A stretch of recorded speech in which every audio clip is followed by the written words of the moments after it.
കൂടുതൽ വാർത്തകളും വീഡിയോകളും കാണാൻ ഈ ചാനൽ സബ്സ്ക്രൈബ് ചെയ്യുക. കൂടെ ബെൽ ബട്ടൺ അമർത്തുക. നമസ്കാരം. ചിത്തിര നക്ഷത്രം. ചിത്തിര നക്ഷത്രത്തിന്റെ ദശാനാഥൻ കുജനാണ്, ചൊവ്വയാണ് ഇവരുടെ ദശാനാഥൻ. ഏതാണ്ട് 22, 27, 30, 36, 39, 43, 48 വയസ്സുകള് ഇവർക്ക് അത്ര ഗുണം ചെയ്യുന്ന ഇതല്ല. ഇവര് ദാമ്പത്യ ജീവിതത്തില് ഇവര് അത്രയൊന്നും സംതൃപ്തരുമായിരിക്കില്ല ഈ ചിത്തിര നക്ഷത്രക്കാർ. ദാമ്പത്യ ജീവിതം പൊതുവെ ഇവരുടെ ഒരു ദുരിതം പിടിച്ച ദാമ്പത്യ ജീവിതം തന്നെയാണ്. ഈ നക്ഷത്രത്തിൽ ജനിച്ച സ്ത്രീകൾക്കൊക്കെ ആണെങ്കിൽ പ്രായേണ പല അനുഭവങ്ങളും ഉണ്ടായിരിക്കും. പൊതുവെ പറഞ്ഞാല് ഇവരുടെ ദാമ്പത്യത്തില് ദാമ്പത്യം വിട്ടു പിരിയുകയോ ശൈഥല്യമോ ഭർത്തൃവിരഹമോ ഭർത്തൃവിയോഗമോ ഭർത്തൃപരിത്യാഗമോ ഭർത്താവ് ഇവരെ ഉപേക്ഷിച്ചിട്ട് പോവോ ഇങ്ങനെയൊക്കെയുള്ള ഒരു അല്ലെങ്കിൽ ഭർത്തൃ മരണം സംഭവിക്കാം. ഇങ്ങനെയുള്ള പല കാരണങ്ങളും ഇവരുടെ ജീവിതത്തിൽ സംഭവിക്കുന്നത് കൊണ്ട് പൊതുവെ ഇവരുടെ ദാമ്പത്യ ജീവിതവും അതുകൊണ്ട് തന്നെ ഇവർക്ക് പല രോഗാതി ദുരിതങ്ങളും ഇവർക്ക് വന്നു ചേരുന്നുണ്ട്. ഈ ഇവരുടെ ദശാനാഥൻ കുജനായതുകൊണ്ട് ഈ പല ജടില രോഗങ്ങളും കണ്ടുപിടിക്കാൻ പറ്റാത്ത പല ജടില രോഗങ്ങളും ഇവർക്ക് അനുഭവപ്പെടുന്നുണ്ട്. ഈ രോഗ കാരണം കൊണ്ട് ചിലവരിലേക്ക് മരണം വരെ കൊണ്ടുവന്ന് എത്തിക്കുന്നുണ്ട്. കാരണം കണ്ടുപിടിച്ചു വരുമ്പോഴത്തേക്കും മരണം സംഭവിക്കാം. ഈ രോഗം കാരണം കണ്ടെത്തുവാൻ വളരെ പ്രയാസമായിരിക്കും. ജടില എന്ന് പറഞ്ഞാൽ കണ്ടെത്താൻ പ്രയാസമായിരിക്കും രോഗങ്ങൾ വരുന്നത്. അത് എവിടെ നിന്ന് വന്നു, എന്തിനു വന്നു, എങ്ങനെ വന്നു കണ്ടുപിടിച്ച് സ്കാൻ ചെയ്ത് റിസൾട്ട് ഒക്കെ എല്ലാം കഴിയുമ്പോഴേക്കും ചിലപ്പോൾ രോഗിക്ക് മരണം സംഭവിച്ചിട്ടുണ്ടാവാം.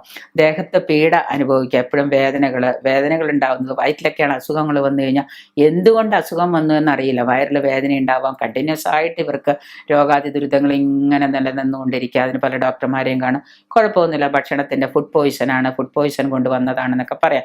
RSS, അതായത് വയറ്റിന് നമുക്ക് ഈ അൾസറൊക്കെ ഉണ്ടാവില്ലേ, എപ്പോഴും ഭക്ഷണം കഴിച്ച ഉടനെ വയറ്റിൽ നിന്ന് പോകാൻ തോന്നുക, മലബന്ധം ഉണ്ടാകുക. ഭക്ഷണം കഴിച്ച ഉടനെ വയറ്റിൽ നിന്ന് പോകുന്നുണ്ടെങ്കിൽ പോലും ശരിക്കും പോകാതെ വരിക, പിന്നെ അത് മലബന്ധമായി മാറുക.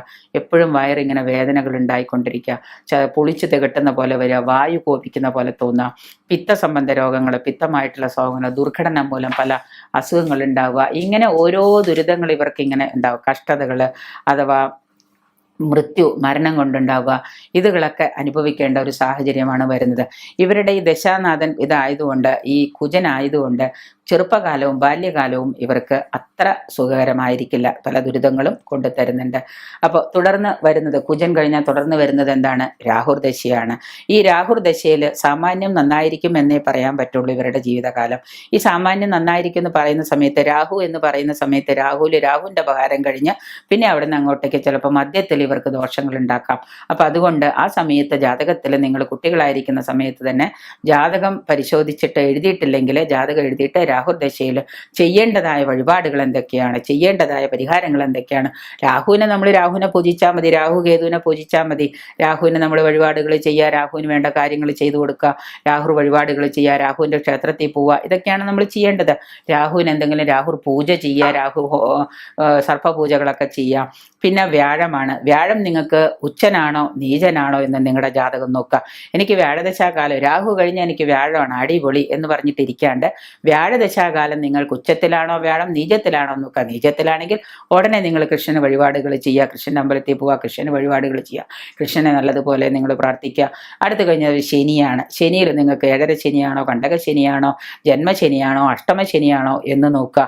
ഇതൊക്കെയാണെന്നുണ്ടെങ്കിൽ നമ്മൾ അതിന് ശനീശ്വരനെ വേണ്ട വഴിപാടുകൾ ചെയ്യുക, ശനീശ്വര കാര്യങ്ങൾ ചെയ്യുക, ശനീശ്വര യന്ത്രങ്ങൾ ധരിക്കുക, ശനിയിൽ കൊടുക്കേണ്ട ദാനങ്ങൾ കൊടുക്കുക. പിന്നെ ബുധനാണ്. ശനി കഴിഞ്ഞാൽ ബുധനാണ്. ക്ഷേത്രകാലത്ത് ധരിക്കേണ്ട വസ്ത്രം പോലും നിങ്ങൾ അതനുസരിച്ച് വെച്ചാൽ രോഗാതി ദുരിതങ്ങൾ മാറും എന്നുള്ളത് സത്യമാണ്.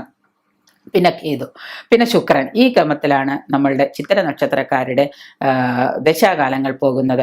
അപ്പം നിങ്ങൾ അങ്ങനെ നോക്കിയിട്ട് ഈ സമയത്ത് ഇത്യാദികൾ കൊണ്ട്, അതായത് തിലം, അന്നം, യവം ഇത്യാദികൾ കൊണ്ട് ഹോമം ചെയ്യുക, മൃത്യുഞ്ജയ ഹോമം ചെയ്യുക, കടലാടിയുടെ ഭുജമെടുത്ത് നിങ്ങളുടെ ഇതിൽ സ്പർശിച്ച് കെട്ടിവെക്കുക. ഇങ്ങനെയൊക്കെ ചെയ്തു കഴിഞ്ഞാൽ നമുക്കിതിന് പരിഹാരമായിരിക്കും. നിങ്ങളുടെ ജാതകത്തിൽ പറയുന്ന ദോഷങ്ങൾ ഗുണങ്ങൾ എന്തൊക്കെയെന്ന് നോക്കണം. കാരണം നിങ്ങളുടെ ജാതകത്തിൽ ഈ രോഗം പറഞ്ഞിട്ടുണ്ടെങ്കിൽ പിന്നെ നിങ്ങൾക്ക് നേരത്തെ മുൻകൂട്ടി അറിഞ്ഞിട്ട് അതിനുള്ള പരിഹാരം ഇവിടെ ഉണ്ട് നമ്മുടെ കയ്യിൽ.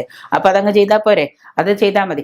അല്ലാതെ നിങ്ങൾ രോഗം വന്ന് മൂർച്ഛിച്ച് കഴിഞ്ഞിട്ട് ഹോസ്പിറ്റലിൽ പോയി കിടന്ന് ഓപ്പറേഷനൊക്കെ കഴിഞ്ഞ് വന്നിട്ട് ചെയ്യാതിരിക്കാൻ നോക്കാം.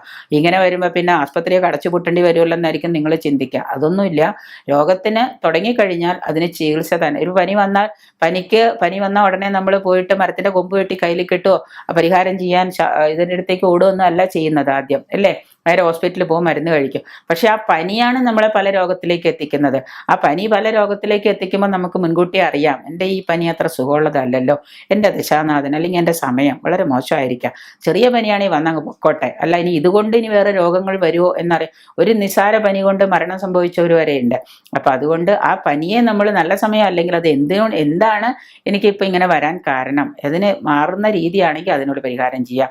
അല്ല മാറില്ല എന്നാണ് തോന്നുന്നതെങ്കിൽ നിങ്ങൾ അത് ഉടനെ പോയിട്ട് നല്ല ചികിത്സകൾ ചെയ്യാൻ നോക്കാം. അപ്പോൾ കുറച്ചൊക്കെ നമ്മുടെ ജീവിതത്തിൽ നമ്മുടെ കാര്യങ്ങളിൽ കുറച്ചൊക്കെ ശ്രദ്ധ നമുക്ക് വേണം. ആസ്പത്രിയും ഡോക്ടർമാരും മാത്രമല്ല നമ്മളെ ശ്രദ്ധിക്കേണ്ടത്, നമ്മളും കുറച്ച് ശ്രദ്ധകൾ പുലർത്തിക്കൊണ്ടിരുന്നു കഴിഞ്ഞാൽ ചിലപ്പോൾ നമുക്ക് ഇതിൽ നിന്നൊരു മുക്തി നേടാൻ സാധിക്കും.